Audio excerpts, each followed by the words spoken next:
right, Ulrich Brueckner, Jean Monnet professor at Stanford University. You are based in Berlin.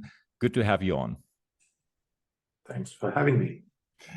So Ulrich, we talked a little bit about Germany's changing role in the, in a kind of a little bit of a changing world before we hit the record button. Internationally speaking, has been a lot of change. I think after the Cold War, we are very much in this happy trading mode with not much interference of geopolitics or not much interference of power vacuums that are getting filled. And obviously, Germany was very much the country that was focused on trade and was focused on making the world better through economic integration. And we saw this in policies and so on and so forth.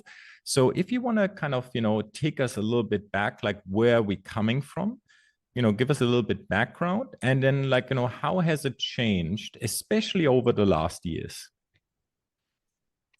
Well, if we go back to how the whole thing started with the Federal Republic, and I think it helps to understand this narrative that brought us to where we are right now, then it was clear for West Germany that war is not an option, and Germany should become a civic power to focus on what it can do best, like the land of ideas, create products and have a solid industrial base, and make change possible and create peace by economic interaction. And the framework to do this was European integration, to start a project with like-minded. And if you engage and if you become interdependent with your neighbors, then it's in your best interest to care about your neighbors and don't fight in an open clash of interests to get your short-term benefits. And instead, you create something bigger, which became the European Community, which today is the European Union. So this idea of change through economic interdependence is not just a lip service or an expression of naivete, but it is something that works perfectly fine. And in the end, the European Union even got a Nobel Prize for Peace for the members stopped killing each other. Right. That was basically the award, and not it makes the world a better place. But this idea of multilateralism, which it is in practice what the European Union is doing on a daily basis, allows member states to be perfectly member states and national interest driven, but they manage to deal with the clashes of interests in a civilized way by taking complex issues to an institutional setting, cut it in small portions, and digest it in an institutional procedure. And this is something that allows everyone to stay happily German, Polish, French, whatever. But we get compromises in this compromise-finding machinery that worked so well that Germany got rich and could stay civic and didn't need to worry about the world because America was protecting Germany. Russia was importing as the most reliable energy supplier energy until it wasn't. And China happily being the investor that buys German companies, and German companies invest in China and get so rich that they even buffer complicated times like COVID or the financial crisis, because the demand in China is strong enough to support and stabilize the German economy. So this idea of multilateralism works and makes Germany rich, and we don't have to think about strategic positions or geopolitics, was not just a lifeline as it appears since the 24th of February last year, when the war in Ukraine started and suddenly everything needs to be rediscussed. But it was the practical choice of Germany since World War II to become this export-based economy that gets rich and can start making deals with the rest of the world or donate money as one of the largest donator for humanitarian assistance, and create something like a positive image, a self-perception that we are the good guys and we are not involved in complicated issues given the history where Germany comes from. And you mentioned last year, and obviously every English-speaking publication now uses the German word Zeitenwende, because it's just like, it sounds very cool. And Olaf Scholz mentioned it in a quite famous speech last year. If you think about, I mean, you're based in Berlin, you're very well connected, you're talking to people. In other words, you're getting a sentiment of the discussions. Do you feel that it really was just last year that certain kind of, that there was die Zeitenwende, and we had like, now Germany is taking a different approach in its kind of mental framework towards security, towards economics, because obviously, I think like especially on the energy side as well as on the China side, we see quite a lot of rethinking, right, recently. So how would you evaluate that? Well, we are not in a fairy tale in which the philosopher's king presses a button and then things are completely different. Olaf Scholz acts as one actor, a very prominent one, but he cannot just do what he wants, although previous chancellors were dreaming of durchregieren, that you can govern through and just decide as if you are in a fairy tale. So of course, it's not just this announcement, from now on we do things differently and we brand it with this Zeitenwende label. But the Ampel, the coalition that consists of the green traffic lights, they announced in their coalition agreement, which is also something perfectly German, to sit down and make a to-do list that you can use as some sort of a scoreboard to find out how much has been promised and how much has been delivered. This is not a new idea of the Ampel. It has always been like this. And the previous Merkel government scored 82%, which is quite amazing given the restrictions and all the unknowns that governments are confronted with in this period of 4 years. But this coalition agreement that announced that if we do what we promise to do, then we have this long to-do list. If we deliver, then Germany will be a different country. This was something that has been announced days before the war started. And then it took less than 100 days and Germany was a different country, not because the Ampel delivered what they promised to deliver, but because we woke up in a different world. And so there is, on the one hand, a stronger appetite in the German demos to elect a government that addresses what has for a long time been postponed: investments, reform agendas, a lot of things that are not very popular but urgently need to be addressed. First and foremost, climate change. And in such a climate, the three parties of the new German government tried to please their electorate and made a long list of things that the 16 years of Merkel government did not want to address, because her agenda was not a reform agenda. Her agenda was, let's happily live the German dream of let's get rich and don't get involved in other conflicts in the world and care for domestic issues, what she called driving at sight. So I'm only doing things as far as I can see, because as a scientist, who she is by education, she thinks problems from the end. What kind of strategy do I need to fix this problem that I can see? If you think in more broader terms, like midterm perspectives, then something like climate change is not driving at sight. It urgently needs to address things now in a broader scope with midterm perspectives. The same is true for what urgent reform necessities exist in the European Union. How can we adjust the political decision-making process? How do we need to position ourselves strategically when we think of defense policy? All of this is not just how much do we promise to spend in our annual budget. This is too short-term focused, and it's far from all the necessities that are on the reform agenda. What the government underestimated is that it's one thing to express a certain reform appetite in the German public, but then being confronted with the consequences of if these reforms are addressed, it comes with a price tag. This is something that currently fires back. And in practically every aspect of reform, no matter if it was chosen or if the need for reform found Germany and the government that has to deal with it, like first and foremost, the war in Ukraine. This is something that everybody underestimated because the German public isn't ready for this. Okay. And so apart from the climate, change policies that you mentioned, and we have the national security paper, what other kind of blocks do you see as significant?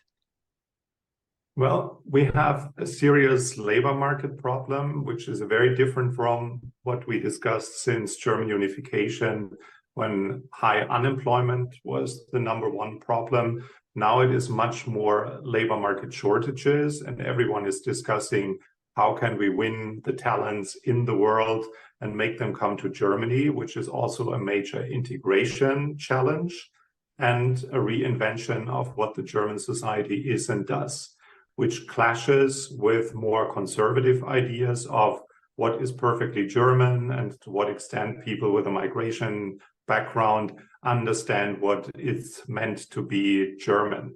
So this is not just an isolated question for Germany. This is something we find in many other member states of the European Union. So it's migration, it's demography, it's security questions, it's positioning towards the United States, which is also based on a life lie that no matter what, America will provide cheap security. The Macron answer from France is we have to be strategically autonomous, whatever that means, which also comes with a high price tag. Digitization in an aging society in which the digital natives are just a small percentage.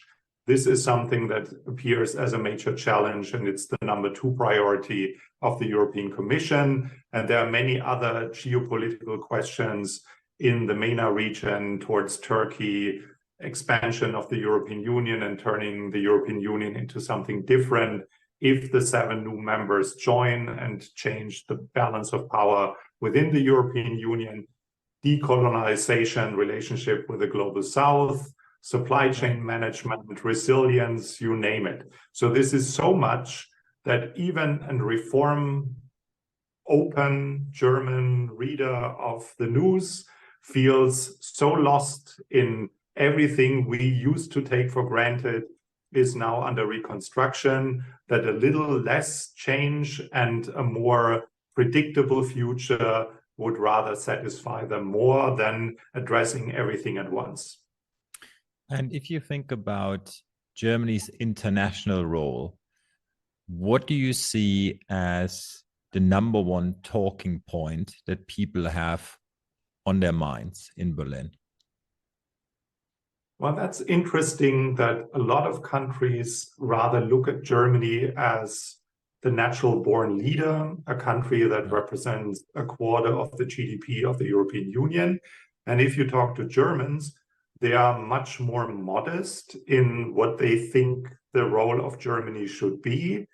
And they are far more afraid of the consequences if Germany would live up to the expectations that both come from European Union members as well as from allies like the United States, or if you talk to the bilateral relations that have been intensified as a consequence of Russia's war in Ukraine, that German foreign policy is looking for new partners or like-minded to strengthen multilateralism. So officially the position is we need to reform the United Nations, and Germany is happy to take a leading role by a reformed United Nations Security Council. In an extended version, Germany would want to have a seat.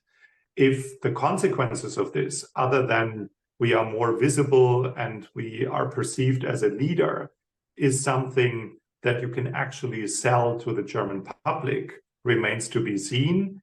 As within the European Union, leadership often appears as a euphemism of other member states to make Germany pay more for what the European Union should address. And if this is leadership, like, can you agree to another fund, like the Next Generation EU fund, to start the economic recovery after the pandemic. This is something that a lot of member states would love to see happening, but it also pushes Germany economically to its limits. If you see that we are technically in a recession, there is not much to expect that the longest lasting economic boom phase in the history of the country will be followed by another one. There are so many reform points on the to-do list that first need to be addressed before Germany has the economic power to deliver. So it's a lot of wishful thinking for those who see Germany taking a leading role too. Yeah, it's interesting because I think just a few years ago, whenever, in regards to the leadership thing, whenever said like, oh no, we want to talk to Europe, they then, thought, okay, we just need to talk to Germany. There was the outside Europe perception for sure about, what's going on with Europe. So now this has changed. Why has this changed, or what has changed? Well, I'm not really sure if this is actually accurate to think if we want to talk to Europe, we talk to Germany, and that's fine. Because there have been a number of examples in which the German government acted unilaterally and didn't find support in the European Union. So, of course, you can talk to Germany, but what you get is not a European position. We only need to go back to 2015-16 with Merkel's decision to have a different migration policy compared with what a majority of European countries would like to see happening. And there are a number of other examples, like in the financial crisis, how to bail out countries that struggle with the consequences of the financial crisis. This was also a German decision, which was not warmly welcomed by a majority. And we can go on with energy policy or a German position towards Russia until we learned the hard way that this is not only lacking a majority position of the other member states, but it doesn't lead to anything. So Germany was perceived to be a leader, but in reality, it either didn't want to lead or it was leading in a direction which sounded European, but it was utterly unilateral and German national interest driven, which the others didn't want to support and have no reason to support because it only served the German interest. For example, a migration policy that insists on Dublin, the Dublin Agreement, that if a refugee arrives in the European Union, the country where he or she arrives is the one that has to deal with the problem, and Germany sits like the spider in the web and doesn't have to worry. So being surrounded by partner countries is a very unfair strategy, and it needed a decade to address this and to come up with a more holistic migration policy that is still far from ideal, but it shows how limited this leadership role is once it's not just an announcement or a perception, but an actual move in a direction that really serves a European solution and not just an isolated self-interest driven one. Well, the perception was certainly in the Merkel era, from an Asian or Chinese perspective, that there was more leadership from Germany. So, which brings us a little bit to which is a very interesting relationship to watch, the German-China, relationship. Obviously, you're economically very intertwined. Now we have rising competition. So in other words, the kind of old idea of, okay, Germany is doing the high value add and China is doing the lower value add is probably not as accurate as it once was. So, how do you see, when you listen to discussions, maybe even, in regards to the national security paper, but, how do you see, what do you hear? What are interesting voices and ideas? Because it's certainly a very difficult position to be in right now. You don't want to lean just towards the US kind of economic policy side and engage in some sort of tech war. You have a lot of interdependency going on. What kind of discussions come to mind when you think about the German-China relationship? Well, if we only go back to the times of the pandemic, there was only a handful of people who carefully studied what's happening in China, and everyone else, like the wider public or the political debate in Berlin or in Germany in general, saw China as something like a rising economic power. They rather bought the peaceful rise narrative and looked at the Belt and Road Initiative as a major investment instrument, which is not so bad after all, because it also helps the underdeveloped regions in the Balkans, for example, at the very end of the Belt and Road Initiative, right, to prosper because there's a lot of investment happening. So this was just seen as how it was presented and not so much what are the long-term consequences and what forms of dependencies does it bring.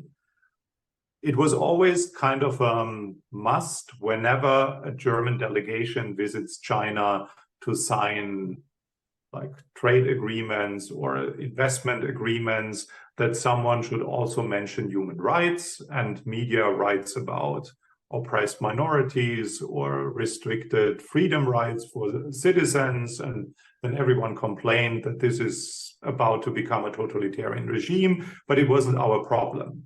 And the perception of what you hear from the United States, that there is an open clash over who's going to be the hegemon in the 21st century. Will it be the end of a Pax Americana in which the United States take the lead? Or will China go back to its natural-born leadership, which really impressed Merkel when she returned from visits to China, that she heard from her Chinese counterparts that China was for 2,000 years the leading economy and political force until it wasn't for a short period of 200 years. And now they go back to normal. She said, I made my advisors double check and it's actually accurate. So as if it's something like the natural order of things and we only go back to normal and then we have to reposition ourselves. So this time is over. And we have a European Commission led by a German, Ursula von der Leyen, who announced that she will write a Chinese strategy in which the German strategy only plays a role, but they are sort of balancing conflicting positions. You have those who still focus on it's a leading economic partner, and we have to focus on the partnership because we are so massively invested that we cannot just withdraw, like the giant chemical company BASF or all the car manufacturers that are massively invested in China and they are dependent on what's happening there. And then you have all these small and medium-sized enterprises that have a much more differentiated position in to what extent they engage and what they expect the government to do. And then you have a very normatively biased German public that looks into human rights issues and what they hear from the United States about potential conflicts in the Pacific theater. And Europe fears that because of the United States is so massively engaged in Ukraine, that we have to be forced to pay our dues in repositioning our relationship with China in a more American way. And this could intensify with a new president in the White House after 2024. And Europe is getting ready to rethink its strategic positioning towards China or the Pacific region in general. And there are very different conflicting forces being active at the moment to define what does that mean for Germany in particular, and what does it mean for a European integrated strategy, because Germany doesn't sign trade deals. Trade policy is something the European Union is doing as a whole, but that is different when we talk of investments. This is still something that nation states do and national economy promotion is doing individually from what the European Union is and does strategically. But when we speak of defense and geopolitics, then Europe and Germany in particular are still the dwarfs that watch what's going on in the global theater, and they have to reposition themselves. And even if they announced Zeitenwende, it's just the first step in the direction of being able to provide security.